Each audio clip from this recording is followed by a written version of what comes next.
આગળા દંશી મૃત્યુ થશે કૃષ્ણ કનૈયા આવજ્યા શ્રાપ આપ્યો છે જળ પૃથ્વી ઉપર પડ્યું આખી પૃથ્વી દસે દિશાઓ ડોલવા લાગી પૃથ્વી ઉપર ખળભળાટ થવામાં આવ્યો અને હે ભક્તે શમીક ઋષિની આંખ ઓગળી ત્યાં તો કોલાહલ જોવામાં આવ્યો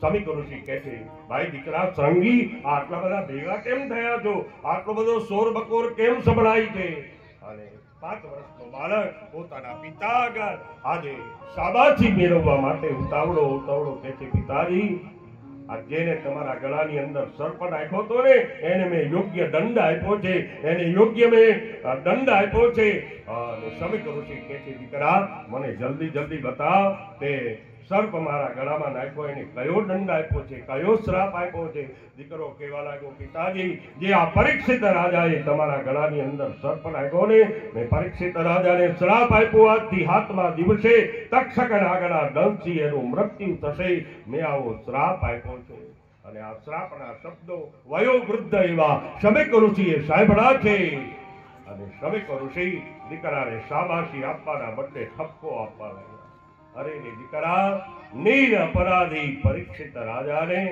એ આવો શ્રાપ આપ્યો અને 7 દિવસમાં જો પરીક્ષિત રાજાનું મૃત્યુ થશે ને તો આ જગતની અંદર પરીક્ષિત રાજા જેવા આપણને રાજા મળશે અરે દીકરા હું તને કહું છું તારા સાપને પાછો વાળી લે અરે દીકરા તે મહાન પાપ કર્યું છે તને પાપ લાગશે તારા સાપને પાછો વાળી લે 5 વર્ષનો દીકરો કહે છે પિતાજી હું પણ બ્રાહ્મણનો દીકરો છું મારામાં તમારું લોહી વહે છે એટલે મારા મુખમાંથી નીકળેલા શબ્દો આજ પરીક્ષિત રાજાને અવશ્ય બેવ ભોગતવ્યમ ચોક્કસ ભોગવવા પડશે આમ જે શ્રાપ આપ્યો છે એક ગૌરમુખ નામનો બ્રાહ્મણ પરીક્ષિત રાજાના રાજ્યની અંદર આવી પરીક્ષિત રાજાને સમાચાર આપે છે કે 7 દિવસમાં તમારું મૃત્યુ છે બ્રાહ્મણનો શ્રાપ છે આવો શ્રાપ લાગ્યો છે બ્રાહ્મણના શ્રાપને માથા ઉપર ચડાવી અને પરીક્ષિત રાજા આ સર્વસ્વ પોતાની પત્ની પોતાનો રાજમહેલ રાજપાટ વૈભવ વિલાસ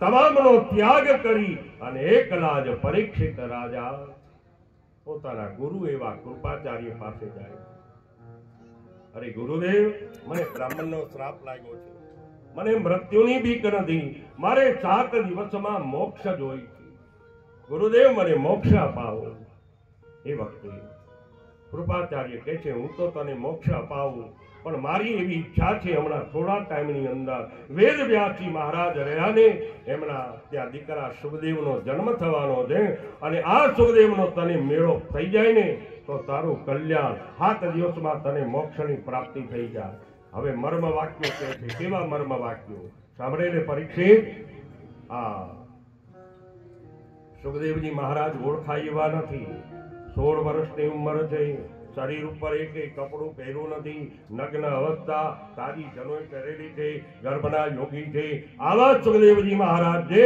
ઓળખી જજે ખ્યાલ આવે છે ઓળખી જજે ઓળખવામાં ભૂલ કરતો નહીં હાથમાં આવેલા અમૃતને ઓળખી જાણજે નહીતર આ સુખદેવજી રૂપી અમૃત તારું ચાલ્યું જશે અને આ બાજુ પરીક્ષિત રાજા ગંગા આજ ગુરુ આગળથી પવિત્ર ગંગાના કિનારે રાહ જોઈને ઊભા છે કે ક્યારે પરીક્ષિત ક્યારે સુખદેવજી મહારાજ નીકળે અને ક્યારે એમને પકડી પાડું હવે થોડી વાર ધ્યાન આપજો ત્યારે સુખદેવજી મહારાજ નીકળે ક્યારે હું એને પકડી પાડું રાહ જોઈને ઊભા છે અને આ બાજુ ગઈકાલ આપણે કથામાં જોઈ ગયા વેદ વ્યાસજી મહારાજને ત્યાં સુખદેવજીનો જન્મ થયા પછી સુખદેવજી મહારાજ ઘરનો ત્યાગ કરી અને ઉતાવળા ગંગાના કિનારેથી પસાર થાય છે જ્યાં ગંગાના કિનારેથી પસાર થાય અને પરીક્ષિત રાજા જે રાહ જોઈ રહ્યા છે એ દૂર સુખદેવજી મહારાજને જોવામાં આવ્યા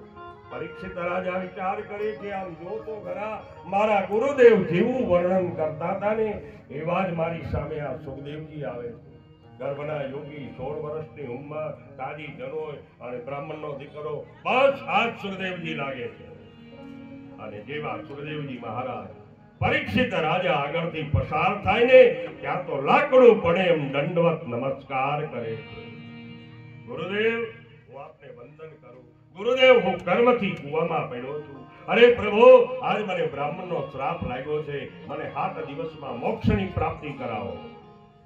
સુખદેવજી મહારાજની સામાન્ય હતા કે તમે હાથ જોડો વિનંતી કરો એટલે તરત તમને જ્ઞાન આપવા માંડે. સુખદેવજી કહે છે ભાઈ હું તને ઓળખતો નથી. અરે ભાઈ તો તારા રસ્તે, હું મારા રસ્તે. પરીક્ષિત રાજા પગ પકડી વિનંતી કરે છે, પ્રભુ કર્મથી કૂવામાં પડ્યો, મને જ્ઞાન આપો. અરે પ્રભુ મને 7 દિવસમાં મૃત્યુની બીક નથી, ભલે અત્યારે મૃત્યુ આવી જાય પણ મારે મોક્ષ જોઈએ છે. અને એ વખતે પરીક્ષિત રાજા આગળ સુખદેવજી મહારાજ પરીક્ષિત રાજાની આજે કસોટી કરે છે અને પરીક્ષિત રાજા પણ સુખદેવજી મહારાજની પરીક્ષા કરે છે. પરીક્ષિત રાજા કહેવા લાગ્યા, મહારાજ તમારે જવું છે ને, મને જ્ઞાન ના આપવું હોય તો કાંઈ નહીં, અત્યારે જ ચાલ્યા જાઓ, પણ હું પૂછું એક પ્રશ્નનો જવાબ આપીને પછી જાઓ કૃષ્ણ કનૈયા. જોજો હવે પરીક્ષિત રાજાના ચક્કરમાં પકડમાં કેવી રીતે સુખદેવજી મહારાજ આવે.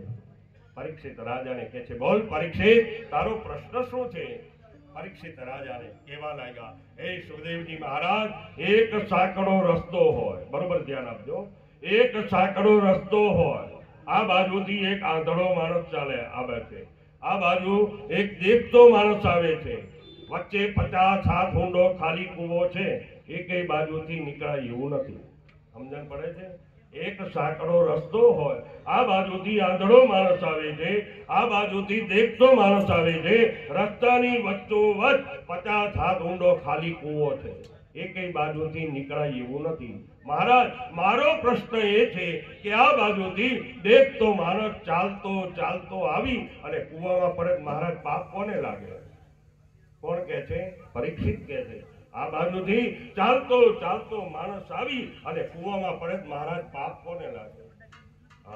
એ વખતે સુખદેવજી કહેવા લાગ્યા, મહારાજ એ પરીક્ષિત જે દેખતો રહ્યો ને એને ઘણું પાપ લાગે, આ બાજુથી જે દેખતો આવે છે એને ઘણું પાપ લાગે. તો મહારાજ તમે એટલું સમજતા હોય કે દેખતો આવે એને ઘણું પાપ લાગે, તો મહારાજ તમે દેખતા છો, હું આંધળો છું, જ્ઞાન આપો કૃષ્ણ કનૈયા.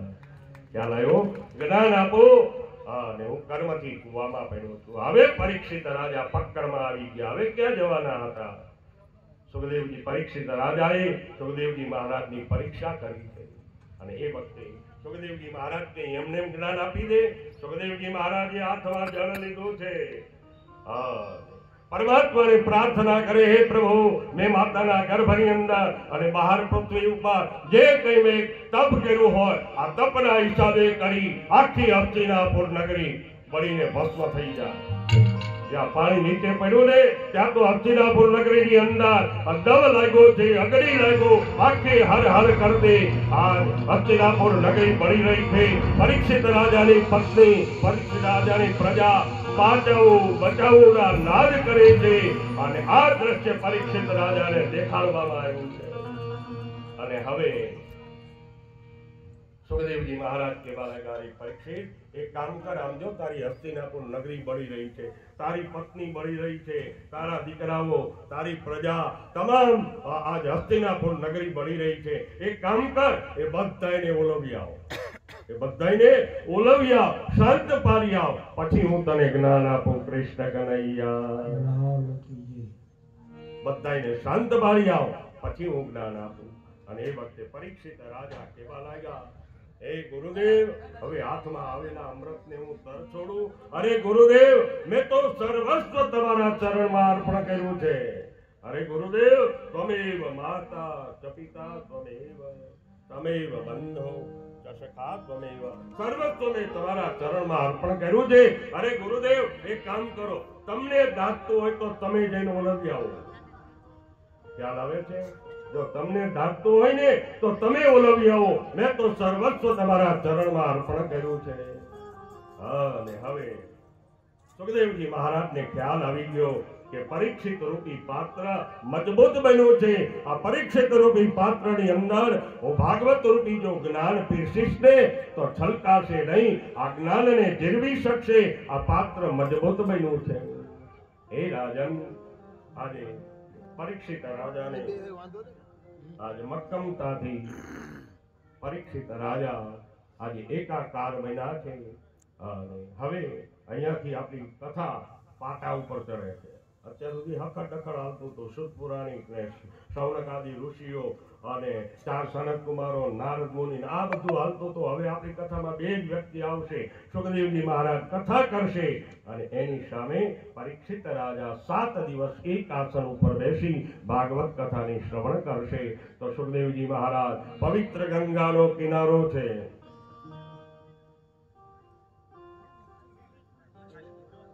પવિત્ર ગંગાનો કિનારો છે. જળહર જળહર કરતું જળ વહી ગયું છે અને પવિત્ર બદ્રિકા આશ્રમ છે. ગંગાનો કિનારો. સુખદેવજી મહારાજ ડાભડાના આસન ઉપર વિરાજમાન થયા છે. એની સન્મુખ પરીક્ષિત રાજા કથા સાંભળવા બેઠા છે. બંનેનું એક ચિત્ત છે. અને સુખદેવજી મહારાજ કહેવા લાગ્યા, એ પરીક્ષિત, બોલ, તારે શું સાંભળવું છે? પરીક્ષિત રાજા કહે છે, મહારાજ 1 કલાકથી રાયડો પાડું છું, કર્મથી કુવામાં પડ્યો, મને જ્ઞાન આપો, મૃત્યુની બીક નથી, 7 દિવસમાં મારે મોક્ષ ગતિ જોઈ, મારે મોક્ષ અપાવો. એ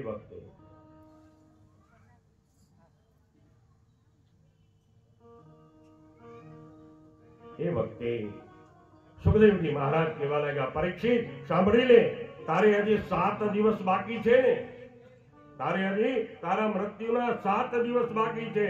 પણ આગળ ઉપર ભાગવતની અંદર એક ખડવાંગ નામનો રાજા હતો. આ ખડવાંગ રાજાએ બ્રાહ્મણો આગળ જ્યોતિષ જોડાયું હતું કે મારું આયુષ કેટલું, અને બ્રાહ્મણોએ જ્યોતિષ જોઈને કીધું હતું કે હે ખડવાંગ રાજા, તારે 2 ઘડીનું આયુષ છે. અને 2 ઘડીની અંદર ખડવાંગ રાજા વિમાનની અંદર બેસી 2 ઘડીની અંદર જો ખડવાંગ રાજા મોક્ષ ગતિને પામ્યા હોય તો તારે 7 દિવસ છે, શું ઉતાવળ છે? કૃષ્ણ કનૈયા, તારે 7 દિવસો બાકી છે. અને સુખદેવજી મહારાજ કથા કરે છે. પરીક્ષિત રાજા કથાની સાંભળે છે. અત્યાર સુધી લગભગ 10 વર્ષ પહેલા અમે પણ ભાગવત કથાની અંદર એવું બોલતા કે પવિત્ર ગંગાનો કિનારો છે, જળહર જળહર જળ વહી ગયું છે. આ પવિત્ર સ્થળ સુખદેવજી કથા કરે, પરીક્ષિત સાંભળે. આવું ભાગવતમાં લખ્યું છે, અમે બોલતા. પણ આજ સુધી અમને એમ લાગતું કે આ જળહર જળહર પાણી વહી રહ્યું હોય. અત્યારે કળિયુગની અંદર ન બને, કારણ કે અહીંયા આપણી બાજુ તો બધી નદીઓ ખાલી થઈ ગઈ છે. એટલે આપણે એવું જ માનતા કે ત્યાં પણ ગંગાજી વહેતા નહીં હોય. પણ જ્યારે આપણે હરિદ્વાર જઈ અને નજરે જુઓ ત્યારે ખ્યાલ આવે ભાગવતમાં લખ્યું છે, સત્ય હકીકત છે. પવિત્ર સ્થળ, ગંગાનો કિનારો, જળહર જળહર જળ વહે.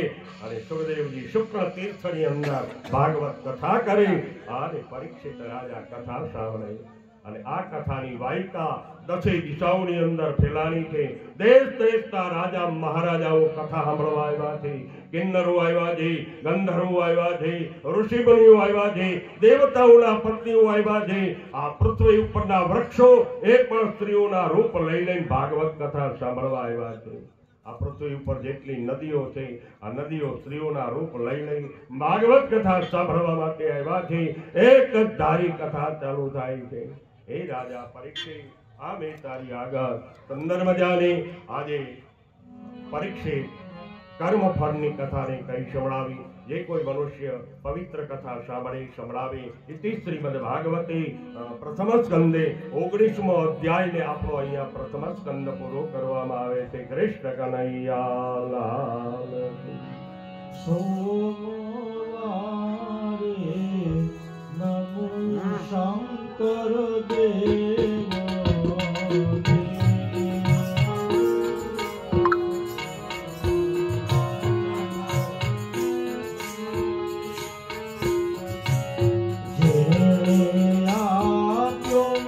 મનુષ્ય